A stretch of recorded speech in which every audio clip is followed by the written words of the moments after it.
This is today's cyber news for October 16th, 2025.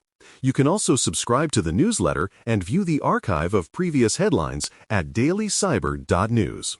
Attackers broke into F5's internal systems and stole source code from its Big IP product line, along with research on unpatched vulnerabilities. The company says the breach was contained, but the theft raises fears of future exploitation against enterprise networks that rely on these devices. Big IP systems often sit in front of critical web apps, meaning a compromise could have wide impact. Organizations using F5 hardware should expect new advisories soon and monitor for unusual traffic on management interfaces. This incident highlights how vendor compromises can ripple downstream. Leaders should verify patch timelines and communication plans. Defenders should lock down management access, enforce least privilege, and watch for suspicious I-control-rest activity. A misconfigured Elasticsearch database left 6 billion records publicly accessible without a password. The trove combined data from old breaches and scraping operations, making it easy for criminals to search for personal and financial details. While not a new hack of source systems, the exposure amplifies the harm of previous breaches by making data simple to query. The leak increases risk of fraud, spam, and credential stuffing. Organizations should assume reused passwords are compromised and enforce multi-factor authentication across all user accounts. Security teams should monitor for login anomalies and credential testing bursts. Public data handling demands real access control, even for research projects. Attackers are impersonating password manager brands like LastPass and Bitwarden, sending fake security alert emails that prompt users to install remote support tools. The downloaded programs, often Screen Connect, give attackers full control of the device. Victims believe they're protecting their accounts when they're actually handing them over. The campaigns use polished branding and legitimate-looking support pages. Small businesses and home users are primary targets.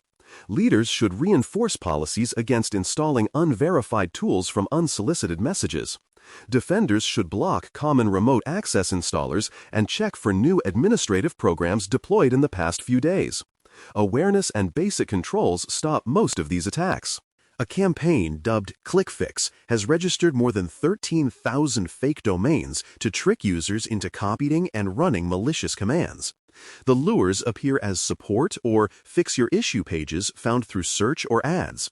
When users paste the provided commands into their terminals, they unknowingly install malware. Because no file is downloaded, normal antivirus tools rarely catch it. Attackers are exploiting trust in self-help guides and technical language. Businesses should teach employees to never copy code from unverified websites. Security teams can block known domains and watch for suspicious PowerShell or script activity launched from browsers. This trend shows social engineering evolving faster than software defenses. Mango, the fashion retailer, says a marketing vendor was breached and exposed customer data used for campaigns. The company reports that payment information wasn't involved, but contact details like names and emails were likely affected. Attackers can use this data for targeted phishing and account takeover attempts. The incident underscores how much personal information sits with outside partners that may have weaker controls. Brands should know exactly which vendors hold customer data and for how long. Leaders should push for data minimization and deletion after each campaign. Defenders should rotate API keys, enforce sender domain protections, and watch for lookalike domains targeting customers. SAP issued an emergency fix for a critical NetWeaver flaw, tracked as CVE 2025-42944, that enables code execution without logging in. This platform runs finance, procurement, and supply chains, so a single exploit can hit core operations. Public scanning often starts within days of disclosure, compressing patch windows. Internet-exposed or partner-facing SAP services are most at risk. Leaders should authorize an immediate change window and communicate expected downtime. Security teams need to apply the patch, remove unnecessary exposure, and monitor for suspicious remote function calls. Keep an eye on spikes in inbound probes to SAP ports and odd admin jobs appearing after hours. Researchers found exposed publisher tokens for more than 100 Visual Studio Code extensions, creating a path to push backdoored updates. Many teams allow extensions to auto-update, which makes compromise silent and fast. A hijacked extension that touches build scripts or cloud tooling can poison the pipeline. Some maintainers quickly rotated tokens, but coverage was uneven. Leaders should require an approved list of extensions with clear owners and usage justifications. Defenders should pin versions for sensitive projects and review recent changelogs before re-enabling auto updates. Monitor developer machines and build agents for new outbound connections after an extension update. Framework acknowledged shipping roughly 200,000 Linux laptops with signed firmware components later shown to allow secure boot bypass. Valid signatures made the code look trustworthy even though it was vulnerable. Attackers could load untrusted boot code and hide persistent malware below the operating system. Fixes require coordinated updates to firmware, bootloaders, and the OS, which can take time. Devices outside centralized management are likely to lag.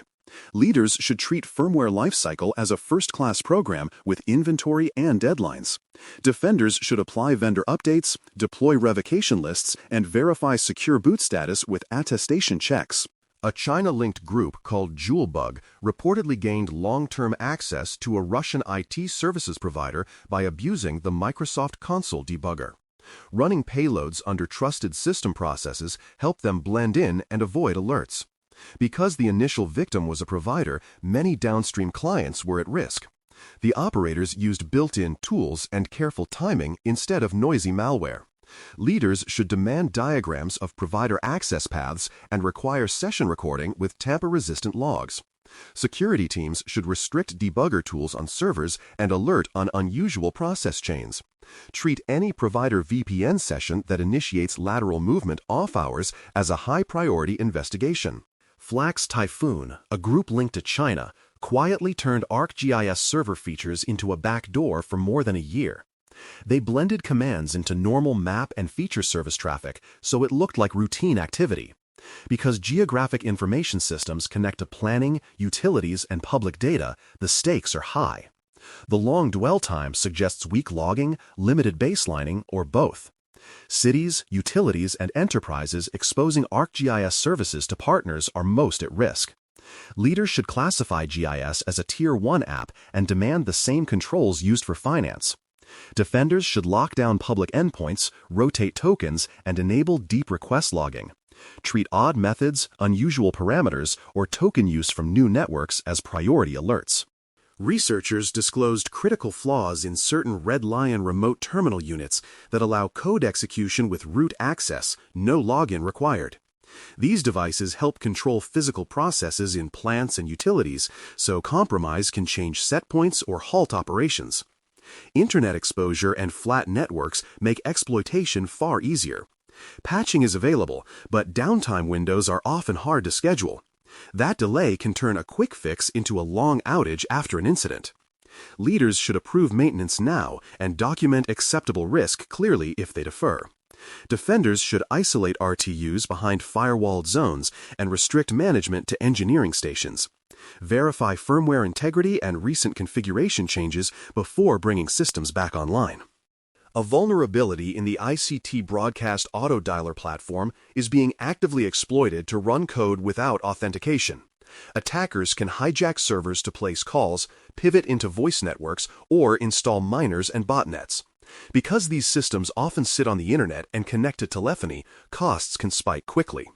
The vendor released fixes and indicators, but many instances remain exposed. Hosting providers are seeing broad scanning across known ports. Leaders should treat telephony like billable infrastructure. Compromise equals direct spend and reputational harm. Defenders should geofence admin access, patch immediately, and monitor for shells spawning from web requests. Check call detail records for unexplained spikes and disable vulnerable modules if patching must wait. Phishers are sending convincing fake job offers that mimic big employers to steal Google Workspace and Microsoft 365 logins. The emails link to lookalike career portals that capture credentials and then enroll new devices or create stealthy OAuth grants. Timing aligns with hiring seasons, which lowers skepticism. Both personal and corporate inboxes are being targeted. Leaders should mandate phishing-resistant multi-factor authentication and default deny risky sign-ins. Defenders should tighten OAuth consent, alert on new forwarding rules, and force reauth on device enrollments. Watch for impossible travel events and app consents to unfamiliar vendors. Treat any sudden spike in external forwarding as a likely compromise. GhostBat, an Android malware family, is spreading in India by posing as return to office or government service apps. After installation, it abuses accessibility permissions to capture keystrokes, overlay banking apps, and steal one-time passwords. The operators rotate app names and signing keys to avoid takedowns. Financial losses are rising as victims unknowingly approve fraudulent transfers. Bring your own device policies make containment harder for employers. Leaders should block sideloading and require managed app stores on corporate devices. Defenders should monitor for accessibility service enrollment and overlay usage.